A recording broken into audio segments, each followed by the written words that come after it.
Assalamualaikum warahmatullahi wabarakatuh. Kami dari kelompok 1 ingin mempresentasikan tentang konsep forecasting dan penentuan forecast.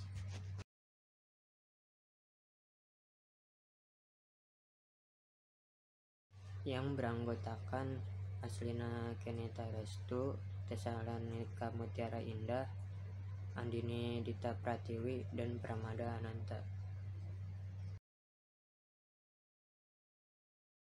Konsep forecasting budget.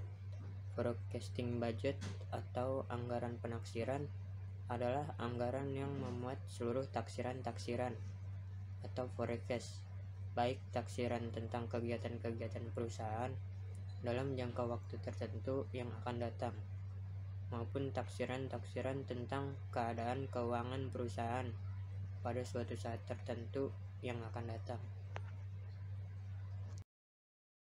Dari pengertian forecasting budget atau anggaran penaksiran terdiri dari dua kelompok, yaitu yang pertama operation budget atau anggaran operasional adalah anggaran yang memuat taksiran tentang kegiatan-kegiatan perusahaan dalam jangka waktu tertentu yang akan datang, dan pada dasarnya kegiatan perusahaan selama jangka waktu tertentu meliputi dua sektor, yaitu sektor penghasilan dan sektor biaya.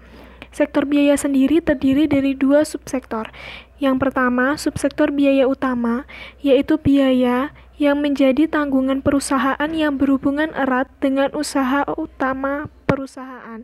Dan yang kedua, subsektor biaya bukan utama, adalah biaya yang menjadi tanggungan perusahaan yang tidak berhubungan erat dengan usaha utama perusahaan.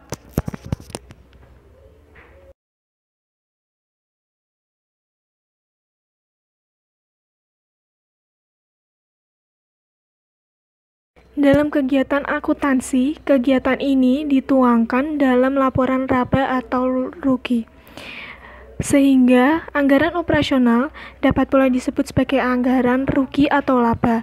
Atas dasar kelengkapan isinya, anggaran rugi atau laba dapat dibedakan menjadi dua macam, yaitu yang pertama, anggaran induk rugi atau laba, yaitu anggaran tentang penghasilan dan biaya perusahaan selama periode tertentu yang akan datang, yang berisi taksiran-taksiran secara garis besar dan belum dijabarkan secara rinci. Dan yang kedua, anggaran pendukung rugi atau laba adalah anggaran tentang penghasilan dan biaya perusahaan selama periode tertentu yang akan datang, yang berisikan taksiran-taksiran yang lebih rinci. Adapun anggaran-anggaran yang termasuk ke dalam anggaran pendukung rugi atau laba. Yang pertama yaitu budget penjualan atau sales budget. Budget penjualan ini merencanakan secara lebih terperinci tentang penjualan perusahaan selama periode yang akan datang. Untuk yang kedua yaitu budget-budget produksi. Budget-budget produksi merencanakan secara lebih terperinci tentang kegiatan-kegiatan perusahaan, khususnya di bidang produksi. Untuk yang ketiga yaitu budget biaya administrasi atau administration expense budget. Budget biaya administrasi ini yang merencanakan secara lebih terperinci tentang biaya-biaya kantor administrasi selama periode yang akan datang. Untuk yang keempat yaitu budget biaya penjualan atau selling expense budget. Budget biaya penjualan ini merencanakan secara lebih terperinci tentang biaya-biaya bagian penjualan serta biaya-biaya yang berhubungan dengan kegiatan penjualan, tentunya selama periode yang akan datang. Untuk yang kelima yaitu budget penghasilan bukan utama atau non-operating revenue budget.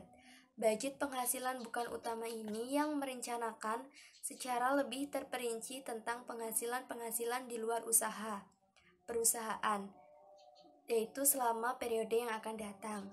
Dan untuk yang terakhir yaitu budget biaya bukan utama atau non-operation expense budget.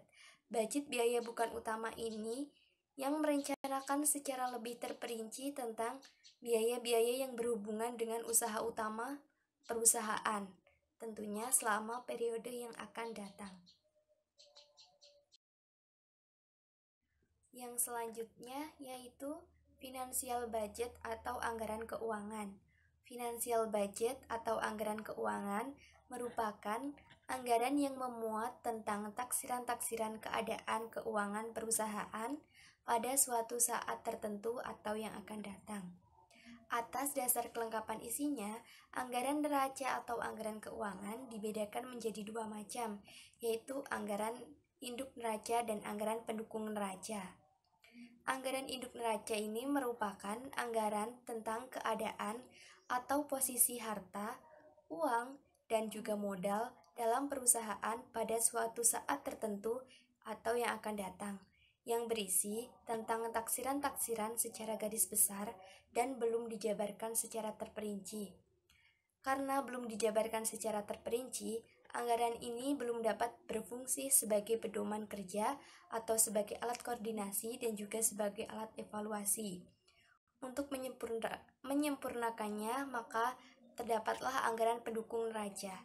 Anggaran pendukung neraca ini yaitu anggaran tentang keadaan atau posisi harta, utang, dan juga modal sendiri perusahaan pada suatu saat tertentu atau yang akan datang, yang berisi tentang taksiran-taksiran secara lebih terperinci sehingga sudah dapat berfungsi sebagai pedoman kerja, sebagai alat koordinasi, dan juga sebagai alat evaluasi kerja. Metode forecasting. Ada dua metode, yaitu forecasting kualitatif dan forecasting kuantitatif. Pada forecasting kualitatif, dilakukan dengan berdasarkan pendapat dan analisis deskriptif. Metode forecasting kuantitatif terdiri dari time series dan metode kausal. Pada metode time series atau deret waktu, merupakan metode prediksi yang didasarkan pada data-data masa lampau suatu variabel dan atau kesalahan di masa lalu yang berurutan menurut waktu, misal hari, minggu, bulan, dan tahun. Terdapat dua alat analisis untuk menggunakan metode time series ini, yaitu pemulusan atau smoothing dan decomposition atau decomposition. Untuk smoothing, mendasarkan prediksinya dengan prinsip rata-rata dari kesalahan masa lalu, dengan cara menambahkan persentase kesalahan prediksi sebelumnya yang didapat dari perbedaan antara nilai sebenarnya dengan nilai prediksinya. Untuk decomposition, mendasarkan prediksinya dengan membagi data time series menjadi beberapa komponen, seperti tren, siklus, musiman, dan pengaruh random. Kemudian mengombinasikan prediksi dari komponen-komponen tersebut, kecuali pengaruh random. Untuk metode kausal, merupakan suatu model sebab akibat antara permintaan yang diramalkan dengan variabel-variabel lain yang dianggap berpengaruh. Dan untuk forecasting kuantitatif, dilakukan dengan berdasarkan hitungan matematis. Metode forecasting kualitatif terdiri dari survei pasar dan opini dari eksekutif, serta gabungan tenaga penjualan. Untuk survei pasar, dilakukan dengan cara meminta pendapat dari konsumen potensial tentang rencana pembelian pada saat periode pengamatan berlangsung.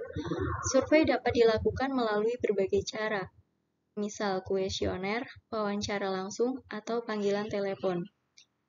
Opini dari eksekutif dilakukan dengan cara meminta pendapat dari kelompok kecil yang terdiri atas manajer pemasaran, manajer produksi, manajer teknik, manajer keuangan, dan manajer logistik.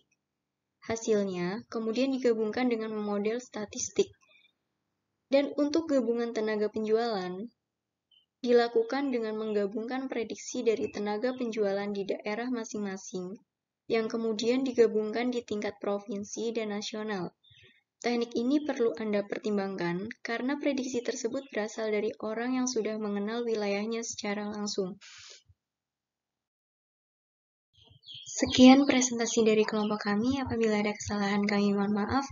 Wassalamualaikum warahmatullahi wabarakatuh. Terima kasih.